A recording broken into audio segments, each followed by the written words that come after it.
지난 시간에 이어 본문을 중심으로 하나님께서 예비하신 은혜를 받기 원합니다. 오늘 본문은 지난 시간 1시간 들었던 것 같이 예수님 승천하신 후에 오순절에 오실 성령께서 하실 일에 대한 말씀입니다. 그러나 내가 너희에게 실상을 말하노니 내가 떠나가는 것이 너희에게 유익이라. 내가 떠나가지 아니하면 보혜사가 너희에게로 오시지 아니할 것이요 가면 내가 그를 너희에게로 보내리니 그가 와서 죄에 대하여 의에 대하여 심판에 대하여 세상을 책망하시리라. 실로 이 말씀에서 우리가 듣는 바는 오늘날 우리의 믿음에 있어서 절대로 중요한, 절대로 기묘하기 짝이 없는 말씀입니다.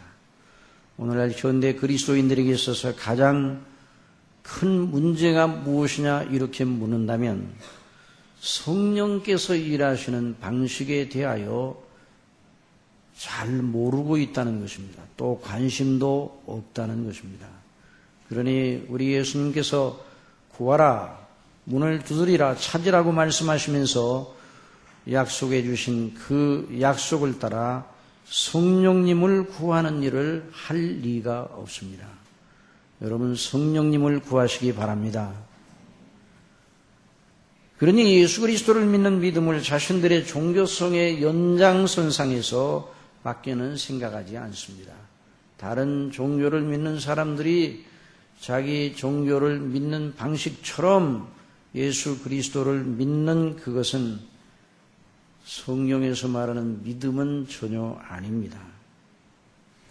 하나님의 말씀인 성경이 예수님을 믿는 믿음을 종교성의 발로로 종교성의 연장선상에서만 말하고 있지 않기 때문입니다. 여러분 예수님을 처음 믿고 따랐던 제자들의 경우를 보십시오. 그러면 종교성의 연장선상에서 예수님을 믿는 것이 얼마나 철저하게 실패로 돌아갈 수밖에 없는지를 배우게 될 것입니다.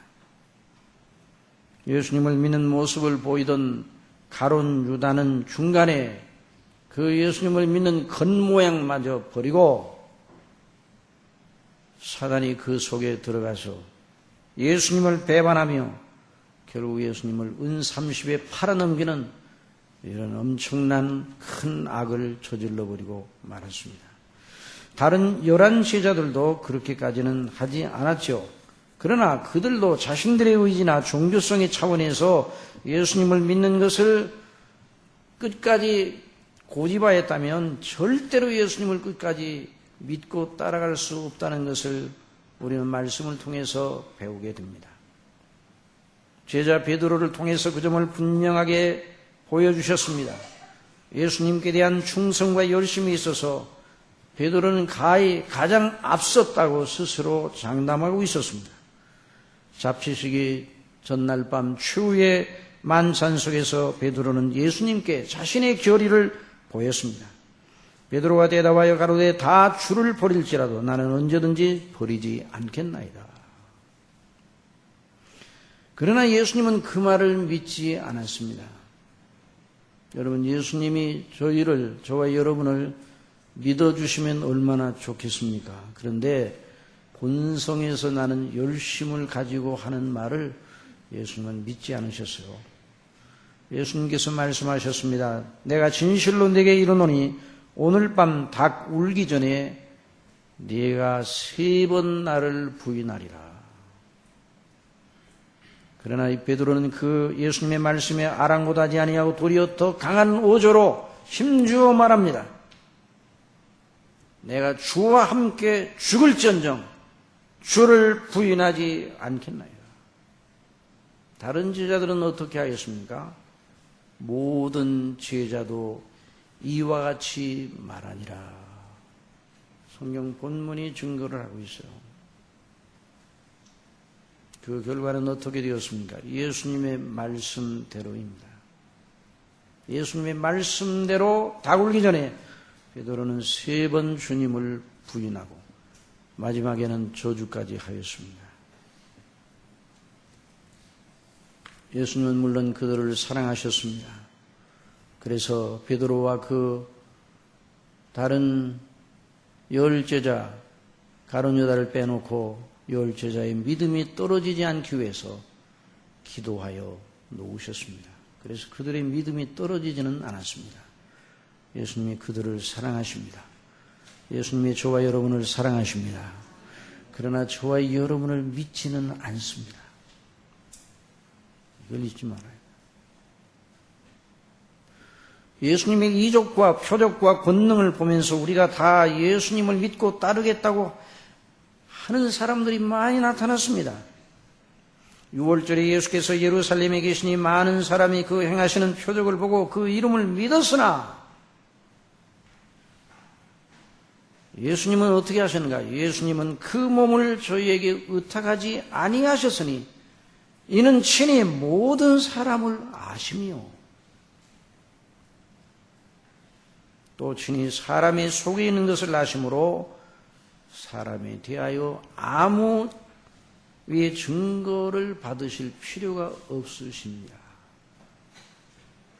여러분, 예수님은 저와 여러분을 너무나 잘 아십니다. 저와 여러분을 사랑하십니다. 변함이 없습니다. 그러나 저와 여러분을 믿지는 않습니다. 저와 여러분에게서 난 것을 가지고 당신을 끝까지 쫓겠다는 말을 믿지 않는다는 말입니다. 여러분에게 다시 한번 묻겠습니다. 정말 예수님을 믿으십니까? 세상 사람들이 다 무장하여 여러분의 믿음을 위협하며 예수님의 믿음을 버리라, 그리하지 않으면 내가 너희를 가만두지 않겠다라고, 우리가 너를 가만두지 않겠다라고 말하면 그래도 믿음을 지키시겠습니까? 왜 이렇게 대답이 약합니까? 정말 예수님을 믿으십니까? 죽어도 예수님을 믿으시겠습니까? 그러나 그 대답이 사람 자신의 본심과 종교성의 발로에서 나온 것이면 예수님은 받지 않으셔요. 그러면 예수님은 내가 오늘 닭 울기 전에 3번 나를 부인하리라 하시던 그 예수님 말씀이 여전히 우리 자신에게 해당이 되는 것입니다. 그러나 만일 여러분의 대답이 또 제가 예수 그리스도를 믿는 그 믿음의 실상이 성령님으로 말미암아 난 것이면 예수님께서는 저나 여러분의 신앙 고백을 받으십니다. 이런 차원에서만 예수님이 저와 여러분을 믿고 받으신다는 것을 알아야 될 것입니다. 우리 예수님께서 가이사랴 빌립보 지방에 이르셔서 제자들의 믿음을 다시 한번 점검하셔서 너희는 나를 누구라 하느냐?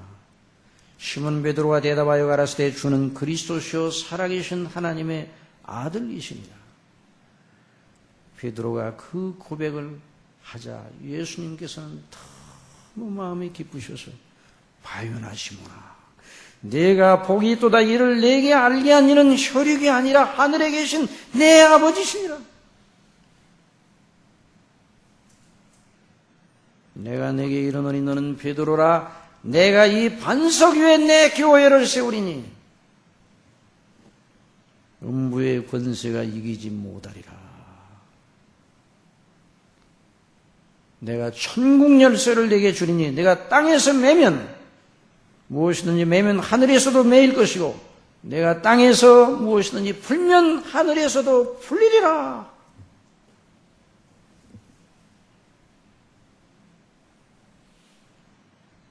예수님은 아버지께로부터 온 것이면 기뻐하십니다.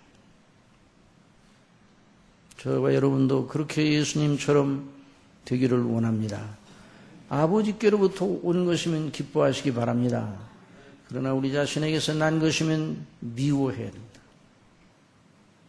하나님 아버지의 뜻대로 성령님으로 말미암아 난 것이면 하늘로서 온 것이기에 기뻐하십니다.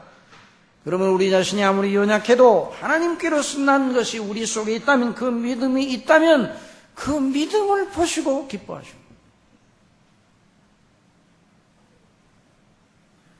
그리고 그 제자들을 통해서 거대하고 영광스러운 뜻을 펼쳐나가실 것을 약속하셨어요. 그러나 아무리 강하고 교양 있고 착하게 보이고 정말 대단한 사람이 내가 예수님을 믿기로 했습니다 라고 할지라도 그것이 그 사람의 종교성의 발로라면 그 믿음을 예수님은 받지 않으셔요. 예수님을 밤에 찾아온 니고데모는 어떤 사람이었습니까? 당시 유대 사회에 가장 교양 있고 가장 도덕적이고 가장 종교적이고 오늘날로 말하면 모든 면에서 엘리트, 탁월한 사람들. 그의 사회적인 지위도 높았습니다. 당시 유대 사회를 주장하던 70일인 산헤드린 공회원이었습니다. 당시 산헤드린 공회를 주도하는 바리새인들 거의 모두가 예수님을 미워했습니다. 예수님을 죽일 자로 여겼습니다. 그러나 니고데모만은 이 예수님은 보통 사람이 아니다. 하나님이 함께 하시는 자가 아닌가. 그래서 예수님을 밤에 찾아왔습니다. 납비오 당신은 하나님께로서 오신 선생인 줄 아나이다. 하나님이 함께 하시지 아니하시면 당신의 행하시는 이 표적을 아무라도 할 수 없음이니라. 당신은 하나님께로서 오신 선생님이 분명합니다. 예수님을 어느 수준으로 알고 있었다고요? 선생님의 수준으로, 하나님께로부터 온 선생님의 수준으로 알고 있었어요. 대단합니까? 대단하지 않습니까? 정말 대단해 보이죠. 그러나 우리 예수님은 그걸 대단하게 보이는 것으로 여기지 않으시고 그 니고데모의 말에 대하여 아랑곳하지 아니하시고 진실로 내게 이르노니 사람이 거듭나지 아니하면 하나님 나라를 볼 수 없느니라. 육으로 난 것은 육이요 성령으로 난 것은 영이니 내가 네게 거듭나야 하겠다는 말을 기억이지 말라. 바람이 임으로 불매 내가 그 소리를 들어도 어디서 오며 어디로 가는지 내가 알지 못하나니 성령으로 난 사람은 다 이와 같으니라. 네가 성령으로 나기 전에는 내가 하는 말을 알아듣지 못할 것이다.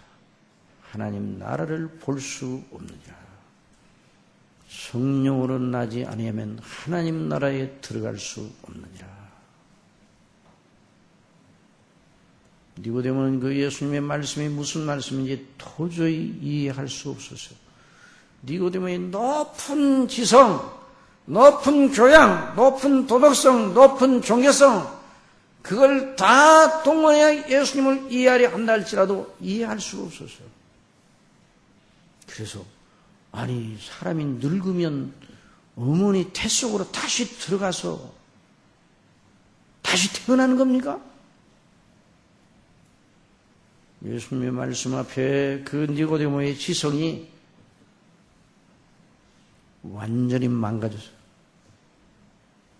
여러분 우리가 칼이 좋은 칼이라 할지라도 칼을 쓰다 보면 이가 빠져나가죠. 무나 채소나 이런 걸 쓸 때는 뭐 다 잘 들던 칼도 예를 들어 그 칼로 나무를 갖다가 그 칼로 나무를 후벼 팔려고 그 칼로 이렇게 한다면 이가 다 나가버려요.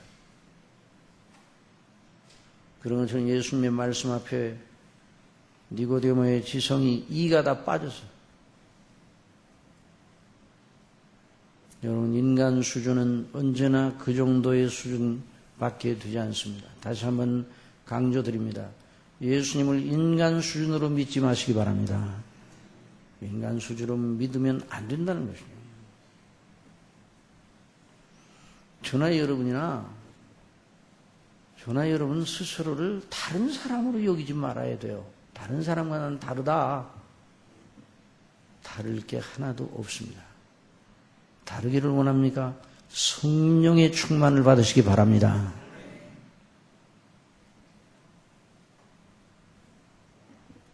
다 죄인들 뿐이에요.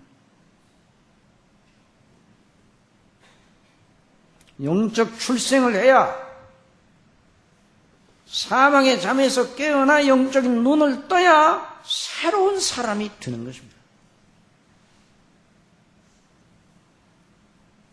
하나님께로서 난 믿음, 계속 성령님으로 공급되는 하나님의 은혜의 공급, 그 감동을 견지하지 않는 믿음,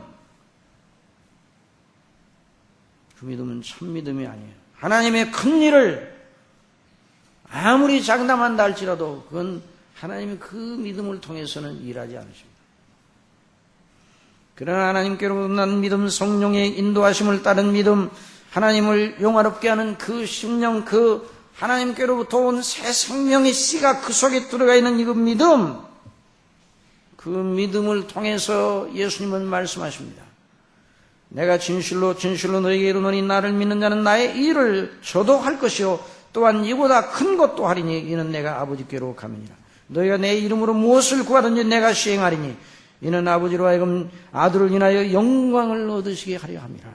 내 이름으로 무엇이든지 내게 구하면 내가 시행하리라. 너희 믿음을 통해서, 그 제자들의 믿음을 통해서, 제자들 그 사람 되면 그렇고 그런 사람들이었어요. 어부 출신, 학문이 없는 범인들, 보통 사람들. 그러나 그 보통 사람들이 주님을 믿는 믿음은 성령의 감동을 받을 때 보통 일을 하나님이 하시는 것이 아니라 하나님의 큰 일을 하신다는 말입니다. 그러니까 이것을 늘 사모해야 돼요. 여러분, 그렇게 성령님으로 말미암아 난 믿음을 가지고 있어도 우리가 육체의 본성과 종교성을 의뢰하면 즉시 나동거라집니다. 여기에 예외는 없는 것이죠. 즉시 나동거라집니다. 그래서 성경은 믿는 사람들의 믿음의 성공만 기록한 것이 아니라 믿음의 처절한 실패도 기록하라 해서, 그건 뭔가 성령으로 하지 아니하고는 우리 믿음을 바르게 견지할 수 없다는 말입니다. 그걸 줄기차게 강조합니다.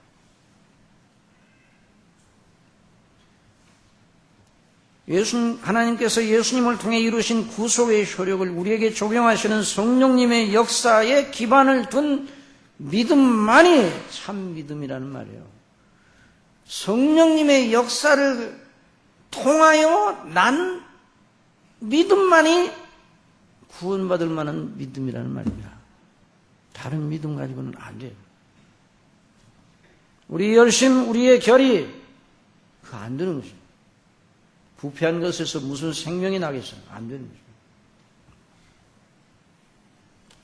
그러므로 저나 여러분이 이 세상을 살다가 순례길을 마치고 마지막 호흡을 내쉬어야 할 순간이 이르렀을 때 자신의 열심, 자신의 의지와 종교성 위에 집을 짓고 있는 믿음은 다 무너지게 되는 것입니다. 그날은 바로 모래 위에 지은 집은 견뎌낼 수 없어요. 바람이 불고 창수가 나고 집에 부딪힘이 심하면 모래 위에 지은 집은 다 무너져 버리고 말합니다. 그 요단강 건널 때, 영적 요단강을 건너가는 그 날은 최고의 시험의 때예요. 물론 그때 성령님을 의지하는 자는 능히 이길 수 있습니다. 성령님을 의지하는 믿음만 이길 수 있어요. 반석 위에 집을 지은 집처럼. 그래서 우리 예수님께서는 그들 제자들에게 성령님이 하시는 일에 대해 계속 말씀하시고 사도들을 통해서도 성령님에 대한 그 말씀을 계속 언급하시는 거예요.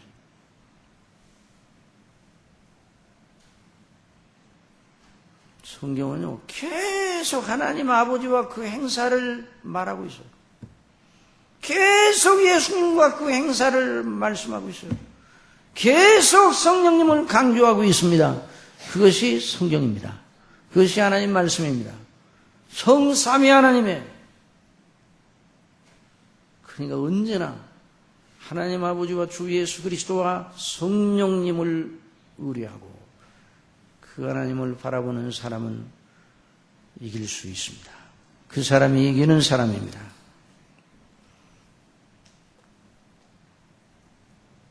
그래서 우리 예수님께서는 내 영광을 가지고 그가 나타내리니 내 것을 가지고 너희에게 알리겠습니다. 그 예수님의 이루신 구속의 효력을 성령께서 가지고 사람들, 하나님의 택한 백성들에게 역사하시는데 어떤 식으로 역사하시는가 하는 걸 이 본문에서 가르쳐 주십니다.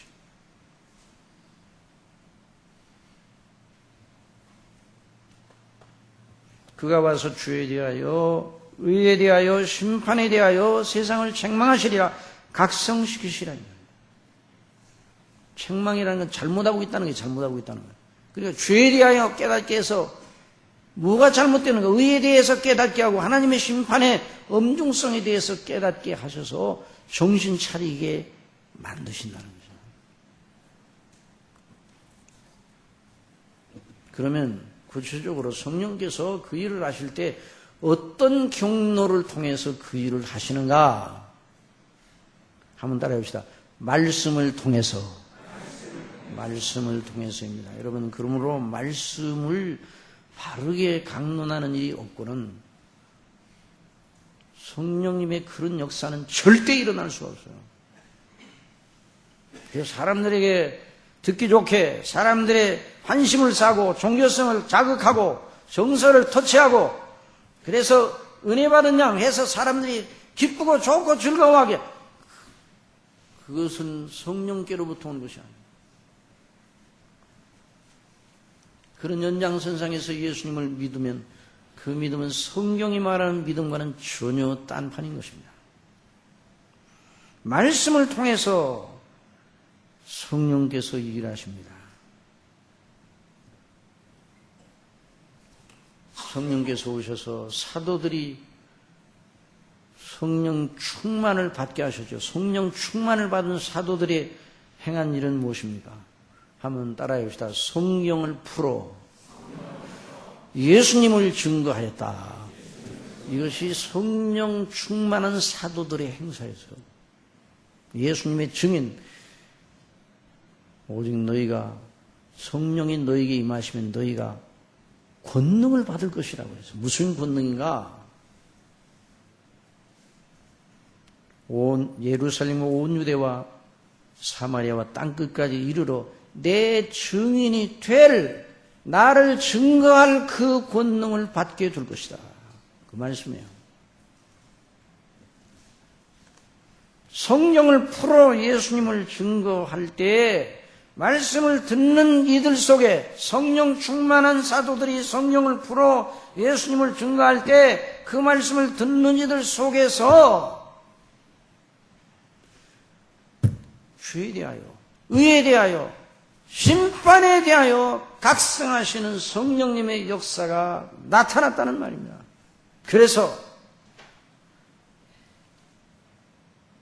사도가 그런즉 이스라엘 온 집이 종용할지니 너희가 십자가에 못 박은 이 예수를 하나님의 주와 그리스도가 되게 하셨느니라 라고 증거하니 저희가 이 말을 듣고 마음에 찔려. 어떻게 했다고요?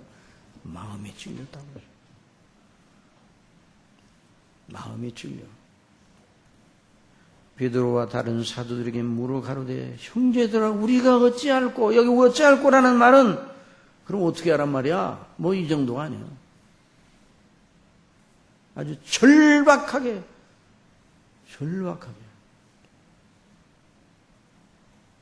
성령께서 그들의 영혼을 깨어나게 하시고 각성케 하시고 주에 대하여 의에 대하여 하나님의 심판에 대하여 각성하시고 책망하시니 마음속에 절박한 느낌을 가지게 되었어요. 큰일 났구나 하는 느낌을 가지게 되었어요. 내가 하나님의 진노 아래에 있구나. 하나님의 의가 그렇게 높은데 나는 아무것도 가진 것이 없구나. 그런 의식이 성령님으로 말미암아 났다는 거죠. 어떤 경로를 통해서요? 말씀을 통해서. 여러분, 그러므로 진정한 의미의 성경 강론이 없이는 진정한 회심의 역사가 일어나지 않습니다.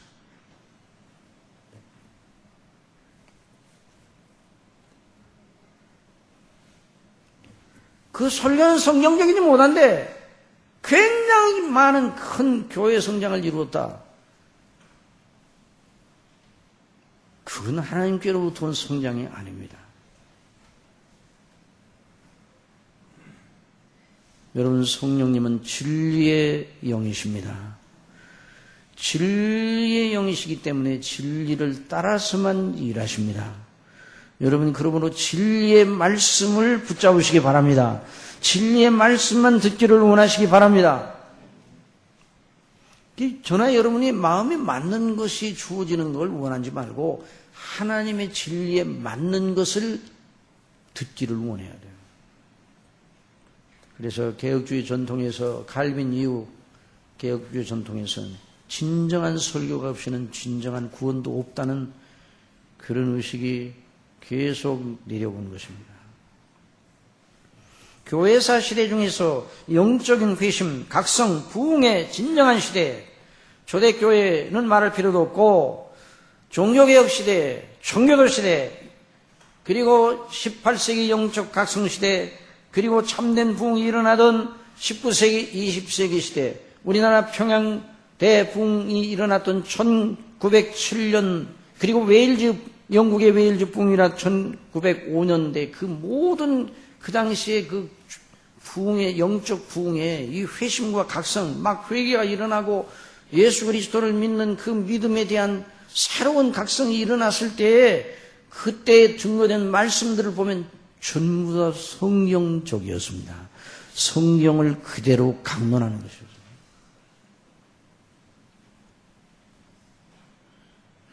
그러니까 성경을 풀어 강론하는 것이 얼마나 절대적인지 알아야 됩니다.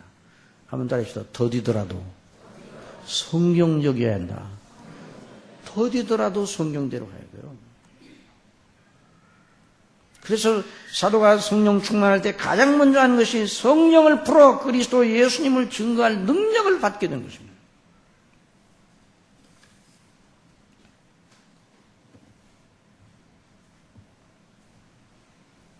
그래서 성령께서 그 말씀을 통해서 사람들에게 죄에 대하여, 의에 대하여, 심판에 대하여 각성을 시키니까 마음에 찔림이 일어나 회개가 터져나오는 것이죠. 그러니까 회개는 그냥 나오는 게 아니에요.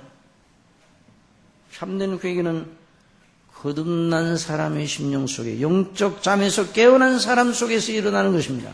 이런 역사가 있기를 바랍니다. 영적 잠에서 깨어나지 않으면 예수님을 믿을 절대적인 이유를 발견할 수가 없어요.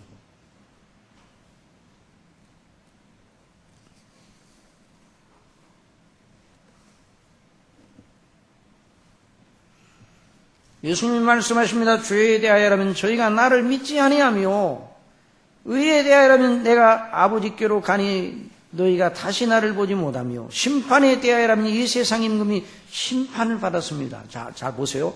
죄에 대하여라면 저희가 나를 믿지 아니하며 죄에 대한 각성을 주셔 예수님을 믿지 않으면 안 되게 하시는 이 성령님의 역사가 주어진다는 거예요. 예수님이 행하셔서 아버지께 모든 아버지의 뜻을 이루시고 아버지께로 가시게 되는데 그것이 바로 아버지께서 하라고 예수님이 맡기신 모든 의를 이루신 것임을 성령께서 믿게 하시고 가르쳐 주시는 거예요. 심판에 대하려 하면 이 세상 임금이 심판을 받았습니다. 예수님이 십자가에 죽으실 때 누가 이긴 것처럼 보였습니까? 세상이 이긴 것처럼 보였어요. 유대인들이 예수님을 십자가에 못 박혀 죽었어요. 빌라도의 손을 빌어서. 그때 유대인들과 이 세상에 속한 사람들은 다 세상이 이긴 줄 알았어요. 그러나 예수님이 다시 제3일에 살아나심으로 말미암아 세상 예수님을 죽인 그 사람들이 심판받은 것이 광부가 된 것입니다. 그러니 예수님을 믿지 않으면 세상과 똑같이 심판을 받을 것이라는 그런 각성을 성령께서 주신다는 말입니다. 그러니까 우리가 예수 그리스도를 믿는, 예수님을 믿고 예수님의 십자가의 대속의 은혜를 의지하는 이것이 우리의 의식이, 이 믿음의 의식이 우리 본성에서 나는 의식이면 전혀 의미가 없어요. 우리 본성은 먹고 마시고 입고 흙의 수준이에요, 항상. 육체의 수준은.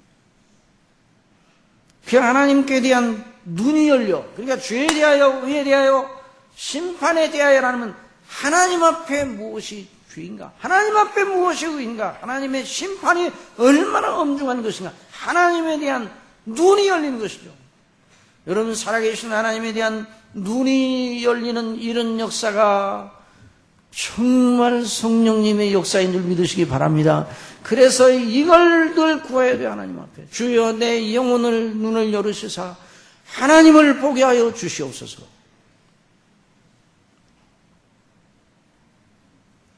그래서 하나님을 본다고 그래가지고 무슨 신비적인 그런 체험을 해달라는 그 말이 아니라 하나님의 살아계신 것이 믿어지는 이런 역사, 의식하는 하나님의 살아계심이 부인할 수 없는, 하나님의 살아계심 부인할 수 없는 이런 의식이 우리 속에 충만하게 일어나는 이런 은혜를 달라고.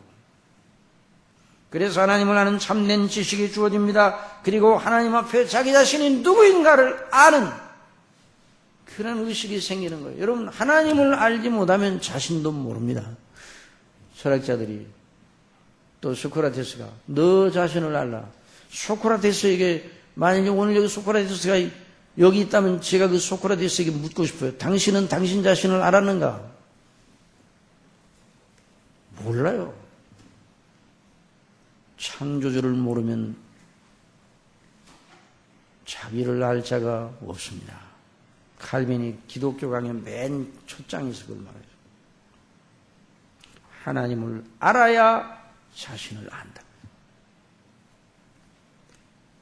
또 자신을 알아야 하나님께 대한 진정한 예배를 드리게 된다고 말해요. 그러니까 하나님을 아는 지식과 거기에 자신을 비추어하는 참된 지식을 가질 때에 비로소 생명의 첫 동작이 일어나게 됩니다. 여러분, 생명은 위대한 것입니다. 하나님께로부터 온 생명은 위대한 것이에요. 물론 그 생명 자체를 위대하다면 그 생명을 주신 하나님의 행사가 위대한 것입니다. 죄와 허물로 죽었던 자가 영적인 눈을 떠서 비로소 하나님을 알고 자신을 아는 그런 생명의 동작을 시작하는 것, 이건 사람한테 나올 수 있는 게 아니에요. 연마하고 수양을 많이 하고 극기 훈련을 많이 하고 금욕 생활을 하고 그래서 나올 수 있는 게 아니에요. 경험을 많이 하고 그래서 나올 수 있는 게 아니에요.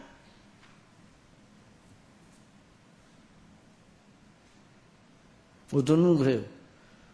예수님 믿기 전에 무슨 큰 체험이 있었어요. 그래서 무슨 체험이요? 무슨 큰 신비로운 체험이 있지 않고야 어떻게 그렇게 예수님을 믿고 그렇게 길을 바꿀 수가 있어요?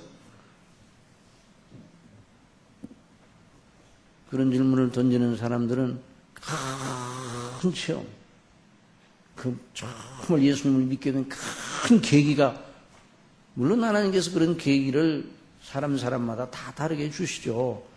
그러나 그게 중요한 것이 아니라 하나님께 대한 눈이 떠지는 성령님의 내면적인 역사, 이것이 큰 체험인 줄 믿으시기 바랍니다. 이게 바로 거듭나게 하는 역사예요.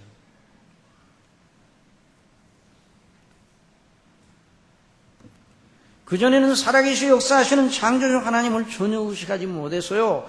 그런데 성령께서 임하시면, 성령께서 그 영혼을 터치하시면 하나님 앞에 무엇이 죄이고 무엇이 의이고 무엇이 심판인지 알게 되어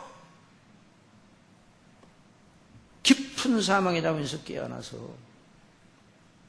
생명의 동작, 하나님을 아는 지식, 자신을 아는 지식, 그 동작을 하게 된다는 것이죠. 그래서 자기가 이전에는 죄로 여기지 않던 것이 죄로 여겨지게 돼.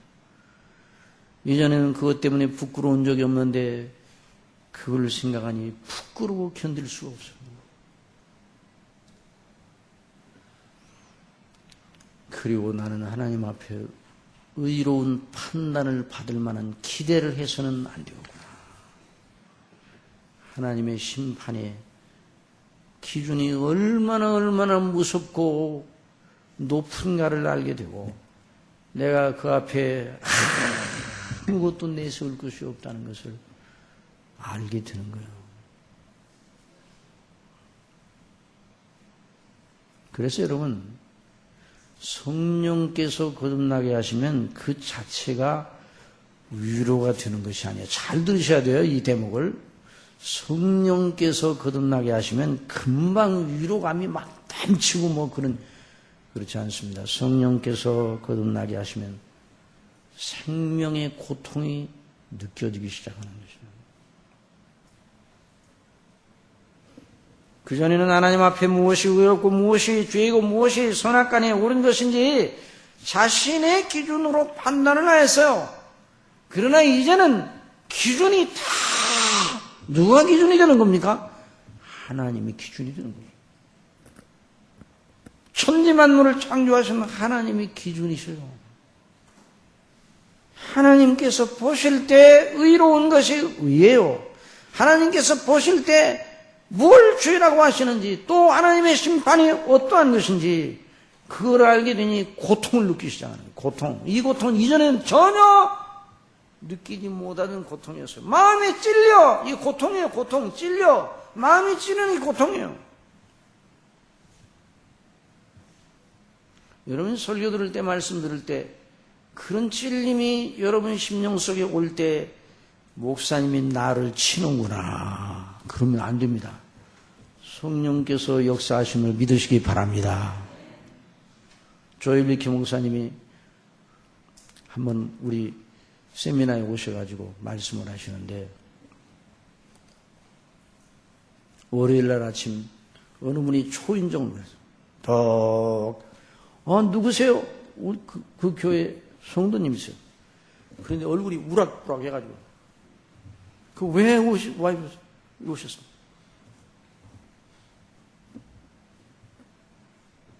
목사님, 아무리 그래도 누가 내 얘기를 목사님에게 했다 할지라도 어떻게 내 일을 가지고 설교 재료를 삼아서 말할 수 있습니까? 그 설교를 하는데 그 성도를 다 알고 있는 것처럼 비밀을 다 알고 있는 것처럼 큰 말씀하면 그래. 그러니까 완전히 다 수치가 다 드러난 셈이에요. 그러니까 이 성도가 막 화가 나가지고 물론 그 목사님은 주간 중에 누구로부터 그 성도에 대한 얘기를 들은 적이 없습니다. 성경만 강론했을 뿐입니다. 누가 그렇게 하셨다고요? 성령께서 그렇게 하셨어요.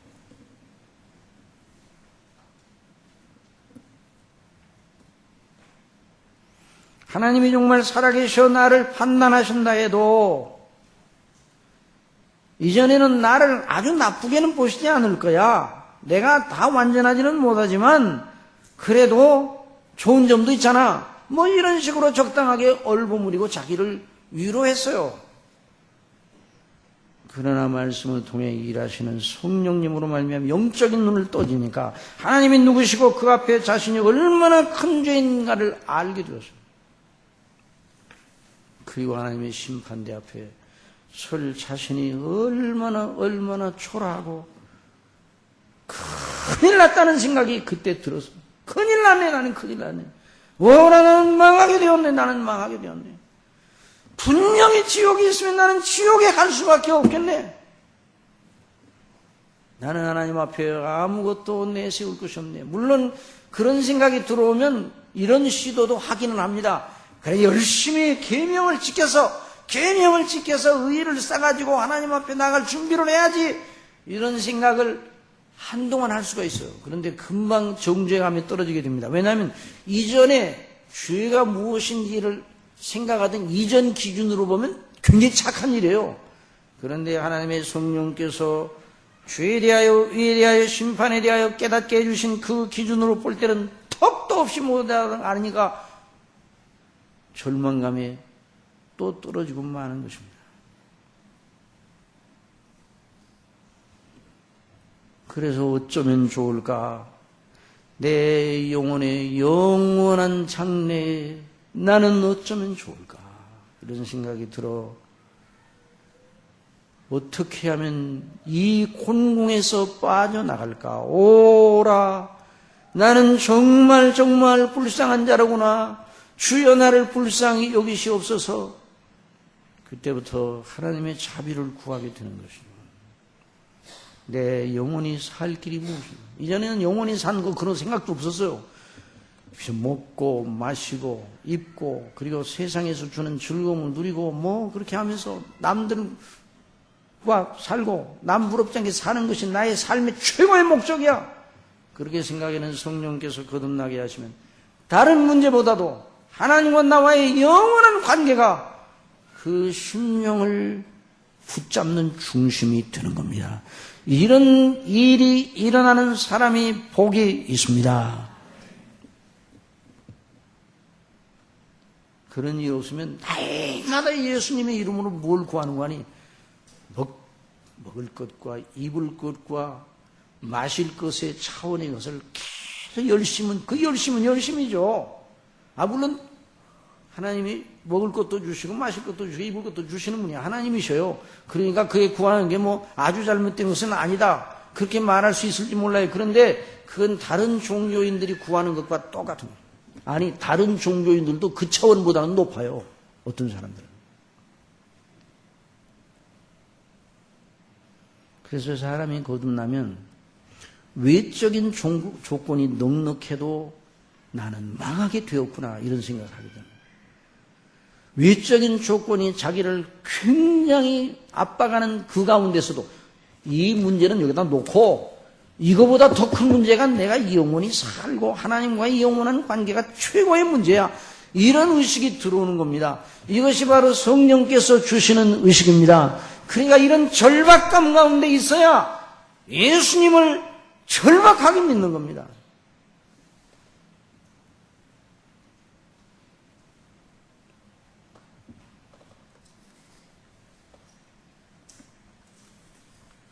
성령님의 이런 역사가 없으면 그런 절박감이 없어요. 도덕적이고 지각 있고 품격 있는 삶을 위한 대안으로서의 예수님을 본받는 식의 믿음은 가질 수 있을 모양이에요. 그러나 그건 성령님으로 말미암아 난 것이 아닙니다. 그래서 우리 예수님께서 당신을 믿는 믿음에 대해서 말씀하시면서 이렇게 말씀하셨어요. 모세가 광야에서 뱀을 든 것 같이 인자도 들려야 하리니. 자, 이 대목을 여러분 잘 들으셔야 돼요. 자, 다시 한번 우리 마음에 그 자세를 고쳐 잡수시고 긴장을 하시면서 들으시기 바랍니다. 모세가 광야에서 뱀을 든 것 같이 인자도 들려야 하리니 이는 저를 믿는 자마다 영생을 얻게 하려 하십니다. 광야 이스라엘 백성들이 완악하여 범죄하니 하나님께서 불뱀을 보내어 물게 하셨어요. 그 뱀에 물리면 그 독이 삽시간에 몸이 퍼져 불덩이 같은 열이 나서 고생하다가 얼마 뒤에 죽는 무서운 뱀이었어요. 그래서 불뱀이요. 그 뱀에 물리면 반드시 죽게 되어 있어요. 어떤 수를 쓰더라도 그 독을 제거할 수 없습니다. 그때 백성들이 자신들의 잘못을 회개하고 하나님의 긍휼을 구하였을 때 모세가 하나님께 나가 기도하니 하나님께서 모세에게 모세야 놋뱀을 만들어 그걸 장대에다 높이 달라고 했어. 그리고 그 놋뱀을 쳐다보는 자는 살리라. 그것이 하나님께서 주신 긍휼의 처방이었어요. 여러분, 그 노뱀을 쳐다보는 사람은 어떻게 쳐다봤겠습니까? 한번 시험 삼아서 흘끔 쳐다봤겠습니까? 한번 더 합시다. 절박하게. 쳐다보지 않으면 나는 영원히 망할 수밖에 없다는 생각을 가지고 그 노뱀을 쳐다봤어요. 왜? 거기에만 자기가 살아날 오직 유일한 대안이기 때문에.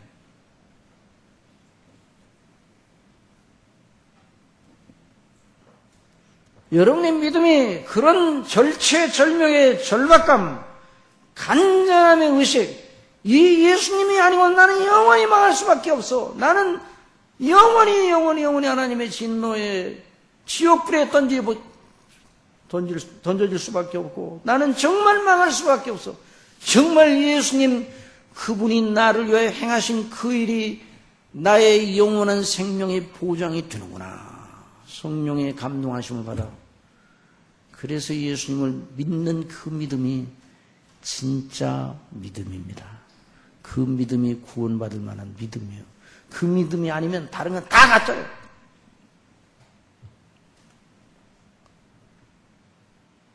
이렇게 예수님 믿을 수도 있어요. 어려운 일 당할 때 어려운 일을 해결해 주시는 예수님, 병 들 때 병을 고쳐주시는 예수님, 사업이 안 될 때 사업을 잘 되게 하시는 예수님, 물론 그런 어려운 일이 있을 때 예수님의 이름으로 하나님 아버지께 기도하는 것은 잘못된 것은 아닐 것입니다. 그러나 그것이 그 사람의 믿음의 전부라면 그건 믿음이 아니에요. 진정한 믿음은 하나님 앞에 내가 죄인이요, 하나님의 진노 아래 있고 하나님의 심판 아래 나는 아무런 의도 없어서 나는 정말 영락없이 지옥에 가게 되었구나. 그러니 예수님이 나를 위해 십자가에 못 박혀 죽으신 그 죽으심, 그 피가 아니면 나는 정말 하나님 앞에 소망이 없는 자구나. 그 피에 나의 소망이 있고 나의 생명이 있고 그 예수님의 의가 내가 영원히 붙잡을 일구나. 그런 절박한 의식에서 그 예수님을 믿는 믿음, 그것만이 참 믿음입니다. 여러분, 그런 믿음으로 우리 중심교회 성도님들이 다 구원받기를 바랍니다. 그런 믿음이 아니면 가짜 믿음이에요. 이 가짜 믿음이 판을 치고 있어요.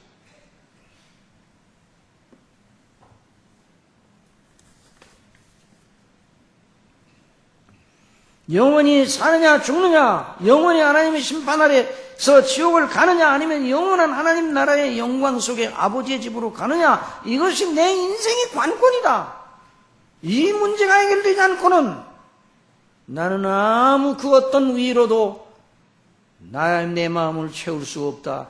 이런 심정으로 예수님을 믿는, 그래서 예수님 안에 나의 생명, 나의 영원한 영광, 나의 행복, 예수님 안에 모든 게 다 들어있어. 예수님이 나의 오직 유일한 충분한 인생의 대안이야. 그런 사람에게 십자가의 도는 생명의 능력입니다.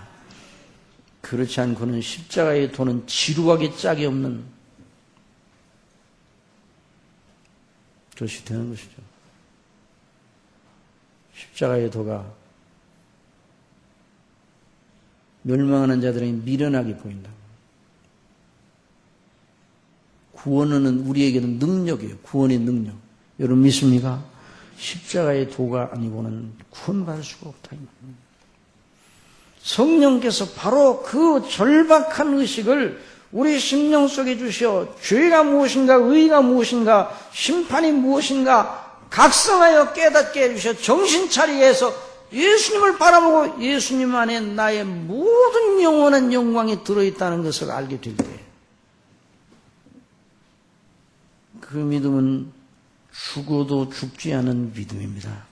한번 다시 해서, 나를 믿는 자는 죽어도 살겠고 살아서 나를 믿는 자는 영원히 죽지 아니하리라. 그래서 그 믿음이 영생을 얻는 믿음이 되는 것이에요. 이것이 사람에게서 날 수 있어요? 없어요. 도덕 생활을 많이 하면 날 수 있습니까? 없습니다. 금욕 생활을 하면 날 수 있습니까? 없어요. 오직 성령님으로 말미암아서만 납니다. 말씀을 통해서 역사하시는 성령님으로 말미암아서만 나는 겁니다. 그래서 성령께서 우리 심령 속에 이런 지속적인 의식을 부어주심으로 예수님을 믿는 믿음의 필연성, 믿음의 절대성, 믿음의 영광과 그 보배로움을 아는 마음으로 충만하게 되고, 그럴 때 예수님을 믿는 믿음과 세상을 바꾸지 않는 것이죠. 주 예수보다 더 귀한 것이 없네. 이 세상 모든 좋은 것으로 그걸 바꿀 수 있어요? 없어요. 그 사람에게 있어서 예수님의 십자가의 도는 항상 새롭습니다. 항상 질리지 아니하는 찬미의 대상이 되는 겁니다. 여러분, 저와 여러분을 영원전후에 택하셔서 그래서 예수님 안에 구원하신 이 은혜의 영광을 찬미하시기 바랍니다. 그래서 요한복음 6장에 있는 말씀, 여기 띄워놨죠? 요한복음 6장 44절 45절. 저희가 나를 보내신 아버지께서 이끌지 아니하면 아무라도 내게 올 수 없으니, 그 말씀이 바로 그 말씀이에요. 하나님의 성령께서 거듭나게 하셔서 그런 의식을 주시기 전에 하나님 아버지의 뜻대로 성령께서 사랑하시는 자들이 그런 은혜를 주실 때, 그럴 때 비로소 예수님을 믿어야 될 절대적인 이유를 알고 예수님을 믿게 된다는 말이에요. 나를 보내신 아버지께서 이끌지 아니하면 아무라도 내게 올 수 없으니 오는 그를 내가 마지막 날에 다시 살리리라. 45절 다 같이 읽읍시다. 선지자의 글에 저희가 다 하나님의 가르치심을 받으리라 기록되었으니 아버지께 듣고 배운 사람마다 내게로 오느니라. 아버지께 듣고 배운 사람만 예수님이 구주신지를 알게 되는 것이죠. 예수님의 오병이어의 사건을 통해서 떡을 먹고 배부른 사람들이 예수님을 얼마나 좋아했는지 감동. 그래서 예수님을 임금 삼아 나라를 이룩하려고까지 했습니다. 그러나 그들은 하루 만에 예수님을 등지고 떠났습니다. 왜? 예수님이 그때 무슨 말씀하셨는지, 너희들이 떡을 먹고 배부른 까닭에 내게로 왔구나. 너희가 표적을 보고 내가 그리스도이신 줄 알고 나를 믿는 진정한 믿음으로 왔다면 모르지만 떡을 먹고 배부른 까닭에 와서 썩는 양식을 위하여 일하지 말고 썩지 않은 양식을 위하여 하라. 나는 생명의 떡이로다. 내 살은 참된 양식이요 내 피는 참된 음료다. 이게 무슨 말씀이에요? 예수님의 십자가에 못 박혀 죽으셔서 대속하실 그 큰 영광을 나타내 주신 것이죠. 그 말씀을 듣고 거기 떡 먹으며 배불러 왔던 이적의 떡을 먹었던 수많은 사람들이 하루 만에 예수님을 떠나 다시는 다니지 아니하였던,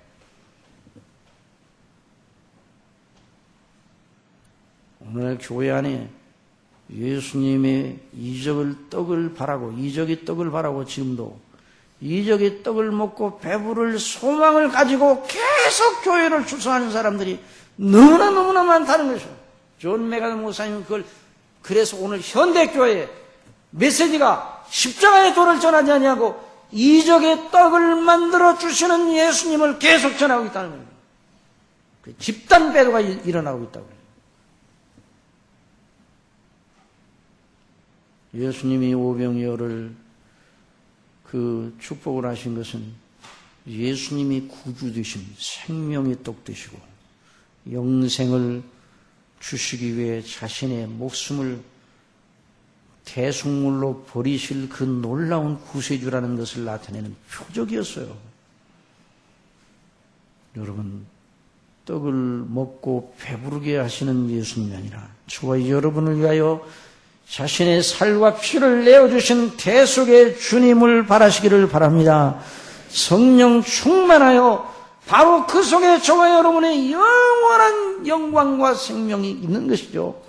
그러니까 어떤 것이 저와 여러분을 찌르더라도 거기에 지지 말고, 거기에 곤비케 되지 말고 그리스도를 바라보시기 바랍니다. 십자가를 바라보시기를 바라봅니다. 내가 사망의 음침한 골짜기로 다닐지라도 내 해를 두려워하지 않을 것은 주께서 나와 함께 하십니다. 주의 지팡이와 막대기가 나를 안위하신다는 그 말씀이 무슨 말씀인가? 바로 대속의 십자가의 피를 의지하여 영생을 바라보고 나아가는 자를 성령님의 놀라운 역사로 견고하게 붙들어 주신다는 약속입니다. 이런 거룩한 역사가 있기를 바랍니다. 그러니까 저와 여러분이 예수님을 믿는 걸 절박하게 믿어야 돼요. 절박하게. 예수님을 믿는 걸 그냥 하나의 그냥 선택사양처럼 믿으면 안 돼요. 아버지께 듣고 배운 사람마다 다 내게로 오느니라. 내게 오는 자를 내어 쫓지 아니하리라 말씀하셨습니다. 아버지의 뜻은 아버지께서 내게 주시는 자들을 하나도 잃어버리지 아니하고 마지막 날에 다시 살리는 이것이니라. 예수님은 그 일을 위해 이 땅에 오셨고 이루셨어요. 그리고 성령께서 그 예수님의 것을 가지고 예수님을 믿도록 저와 여러분을 늘 가르치시는 거예요. 이런 귀한 은혜 속에 한 주간을 또 보내어 영광을 돌리시기를 바랍니다. 성령님을 구하시기를 바랍니다. 성령님의 이 가르치심과 각성을 늘 구하시기를 바랍니다. 그럴 때 이 은혜 속에 예수님의 피의 효력이 저와 여러분의 심령 속에 큰 생수처럼 역사하시는 능력이 될 것입니다.